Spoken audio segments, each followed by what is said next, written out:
Okay, so recently, Sony Santa Monica released the PC version of God of War Ragnarok, and overall, pretty good port, but there were issues. Alex highlighted a bunch of them in his review. But Alex, you have come to us today with good news. Yes, I haven't retested everything, other things to do, but I did test two specific things based upon the patch notes that they mentioned. One of them was talking about essentially improving the fact that the game has, when you go through portals on the PC version post-launch and pre-launch, there was a really noticeable loading in of assets after the fact, which was a bit absurd because it didn't happen on like base PlayStation 4. It just seemed to be some sort of oversight. Well, testing the most recent patch versus the previous one, it is all gone from the perspective of at least using this one portal from the Realm Between Realms into like the first like dwarfen area of the game. So it is fixed up, nice and neat. Alongside other issues that I hope they fix up in the near future, I really want still to look at the Zen 2 performance in this game. Another thing that they didn't mention in the patch notes, but I saw some weird. I got linked on Twitter to a thread saying like, "Oh, they fixed their tessellation performance," and I just played it, and I was like, "They didn't fix it. It's the exact same on my end." But then Twitter user Nasser, who I've interacted with over a number of times over the years, mentioned that they reinstalled their drivers or installed a more recent driver, and then the performance for the tessellation in the Realm Between Realm areas was better. And I was like, what's going on there? So I thought, okay, well, let me just delete my shader cache and have the game recompile shaders. Lo and behold, here's the footage of it pre-recompiling shaders, and here's the footage of it after compiling shaders. It's running at 2x the frame rate. Okay. Not good.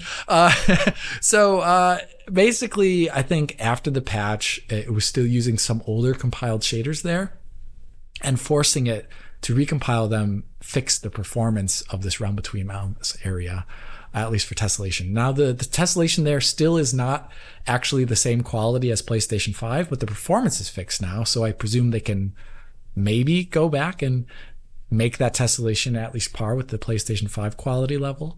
But it is a bit weird. I've seen this before in a number of other games where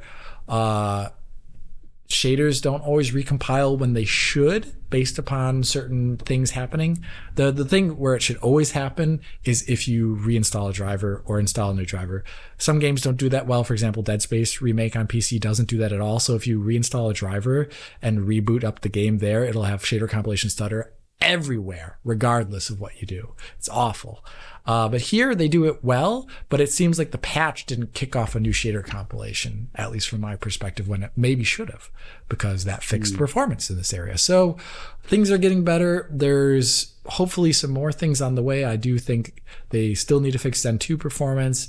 I think also there is maybe some issues of HDR quality differences between PS4, PS5 and PC, but I haven't examined them myself. So I'm just going off what other users are saying. And kind of lastly, I still think they need to add in those strange ray traced cube maps, because they are a quality win there, but they're not found on the PC version. And once they do that, I think you're looking at a really faithful recreation of the port. But right now, it seems like in a good place, at least performance wise, for most users, which is great. Mm-hmm. Okay, that's cool. I mean, it did seem to be the case that, Jetpack Interactive, who carried out the lion's share of the porting work, they're actually a really small outfit, right? Much smaller than Nixis. Oh yeah, it's 4 engineers, and then the artists and QA help and oversight from Sony Santa Monica then to come in and say this works, this doesn't work, etc. And that's nothing in comparison to other studios. I think. Yeah, I really respect their work here.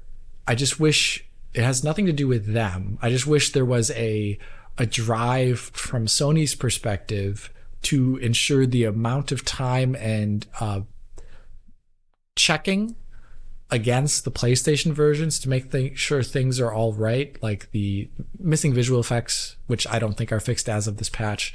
That's a thing that has actually happened through a lot of games on that are ported to PC, where like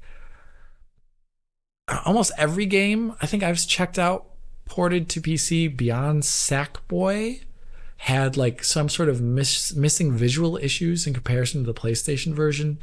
Either textures don't load or an effect is missing. Like The Last of Us was one of the more, and even the Nathan Drake. It's not the Nathan Drake collection. It's the two UC. Yeah, the Thieves. The Legacy of Thieves. Legacy collection. of Thieves. Yeah. Yes. Legacy of Thieves collection also has visual issues, like, and performance issues, but it's a whole other thing. But I would just really love from the Sony perspective that they let these games have enough oversight in comparison to the PlayStation original to see that users aren't getting a worse experience visually on PC at launch with top-end hardware. And I think because it's not doing them any favors in terms of word of mouth on a game's release, performance ones are always bad word of mouth. But then if anyone does a comparison like we do, then it makes the port lose almost like all that prestige. Because people are like, oh, it's actually inferior visually to the PlayStation version. Kind of, what's the point at that point? You know, it's like, So I hope Sony learns that lesson eventually. They don't seem to have learned it yet, though. I think there's a lot of learnings going on, Yeah. particularly in the wake of Helldivers 2, actually producing monster revenues for them simply because it was day and date. As to whether they want to pursue day and date, doesn't seem like they do. But on the flip side, you've got to get the maximal return from in revenue perspective from the vast amounts of money these games are, costing to make these days. So it kind of makes sense. It's a tricky one for Sony for sure. Any thoughts, Oliver? No, I just think that, for God of War Ragnarok, it looks pretty great on PS5. It runs pretty great on the consoles there. From everything I've seen from PC, there's like some smaller issues there, but it runs pretty well on PC. Just not a super ambitious game from a visual perspective. It looks great. I think what they're doing is great, especially relative to that 2018 game. But it is very much a PS4 game at its core, so it is a little bit disappointing to see some of those issues on PC, but I'm glad they're being addressed, I suppose. But yeah, to me, this is kind of a game that I look at and I'm like, I just play this on console and have some simplicity, not tear my hair out too much and just enjoy that experience, because it is pretty similar to that PC experience, I think, for the most part. I mean, you're not getting like 4K 120 there, but you are getting a pretty good, solid experience on console there. So 60 FPS mode is just really good. Yeah. Yeah, exactly. Fair enough.